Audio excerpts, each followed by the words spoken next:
आसनसोल के कुल्टी विधानसभा क्षेत्र के अंतर्गत नियामतपुर बाजार सहित विभिन्न इलाकों में आसनसोल दक्षिण के विधायक अग्निमित्र पाल के नेतृत्व में भाजपा द्वारा सदस्यता अभियान चलाया गया। इस मौके पर विधायक के अलावा इस क्षेत्र के तमाम भाजपा नेता, कार्यकर्ता और समर्थक उपस्थित थे। इस मौके पर विधायक अग्निमित्र पाल ने कहा कि पूरे भारत के साथ साथ बंगाल में भी भाजपा द्वारा सदस्यता अभियान चलाया जा रहा है, लेकिन आरजीकर मेडिकल कॉलेज हॉस्पिटल में महिला डॉक्टर के साथ बलात्कार और हत्या की घटना को लेकर भाजपा विरोध प्रदर्शन कर रहे थे। इसलिए बंगाल में सदस्यता अभियान शुरू करने में भाजपा को थोड़ी देर हुई, लेकिन अब जबकि यह अभियान शुरू हो चुका है तो यह पूरे प्रदेश में पूरे जोर शोर से चल रहा है। इसको लेकर लोगों में उत्साह बहुत ज्यादा है। उन्होंने कहा कि कुल्टी विधानसभा क्षेत्र वैसे भी भाजपा का गढ़ है और यहाँ पर लोगों में इस अभियान को लेकर और ज्यादा उत्साह है। उन्होंने कहा कि जामुड़िया, बाराबनी, पांडेश्वर आदि इलाकों में उन्होंने देखा है कि लोगों में भाजपा के प्रति समर्थन है, लेकिन वह टीएमसी से डरते हैं। इस वजह से वह खुलकर सामने आकर भाजपा का सदस्य नहीं बनना चाह रहे हैं, लेकिन वह मन ही मन प्रधानमंत्री नरेंद्र मोदी को समर्थन करते हैं। उन्होंने कहा कि भाजपा की तरफ से जब यह सदस्यता अभियान शुरू किया गया था तब नरेंद्र मोदी सबसे पहले सदस्य बने थे। उन्होंने कहा था कि लोगों को यह मौका मिलना चाहिए कि 2014 के बाद भाजपा ने केंद्र में जो काम किया है उस कसौटी पर परख कर वह भाजपा के सदस्य बने। इसके साथ ही विधायक अग्निमित्र पाल ने राज्य की मंत्री सह कोलकाता की मेयर फरहाद हकीम के बयान को लेकर हमला बोला है। साथ ही मुख्यमंत्री ममता बनर्जी पर तुष्टीकरण का राजनीति करने का आरोप लगाया और कहा कि यदि 2026 में मोदी की सरकार नहीं आई तो हम लोगों को भी बोरिया बिस्तर लपेटकर बंगाल से दूर दूसरे राज्य में जाना पड़ेगा। हम सब बांग्लादेश में जो हो रहा है वह हम सब देख रहे हैं, ये ही पश्चिम बंगाल में होने लगा है। आज हजारों बांग्लादेशी बंगाल में प्रवेश कर रहे हैं और मुख्यमंत्री बॉर्डर में बीएसएफ को जमीन नहीं दे रही है।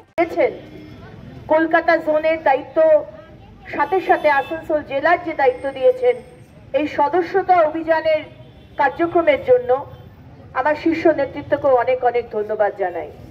তাই আজকে আসুন সবাই মিলে আজকে ভারতীয় জনতা পার্টির সদস্য হন, কারণ আপনারা জানেন যে আজকে যেভাবে আমাদের সরকার মমতা ব্যানার্জির সরকার তুষ্টিকরণের রাজনীতি করছেন, আজকে বাংলাদেশে আমরা যা দেখতে পাচ্ছি প্রতিদিন হিন্দুদের মারা হচ্ছে, হিন্দুদের জ্যান্ত জ্বালিয়ে দেওয়া হচ্ছে, বাড়ি ঘরদোর পুড়িয়ে দেওয়া হচ্ছে, বাবা মার সামনে তার সন্তান তার কন্যা সন্তানকে ধর্ষণ করা হচ্ছে, বাড়ির গরু ছাগল মুরগিকে জ্বালিয়ে দেওয়া হচ্ছে।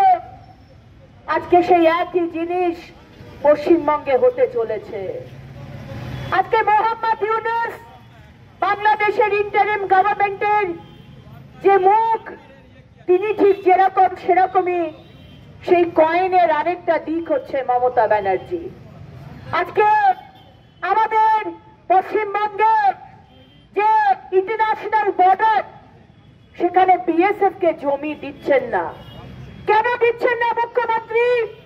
আপনি এত বড় বড় কথা বলেন যে আজকে আমাদের সুরক্ষিত থাকতে হবে, কিন্তু আজকে আমরা দেখতে পাচ্ছি বাংলাদেশ থেকে অনুপ্রবেশকারী রোহিঙ্গারা হাজারে হাজারে পশ্চিমবঙ্গে ঢুকছে আপনার জন্য। কেন করছেন? আপনি কেন করছেন? আপনি এই কারণে করছেন কারণ ওই রোহিঙ্গার অনুপ্রবেশকারীরা আপনার মানে তৃণমূলের ভোট ব্যাংক।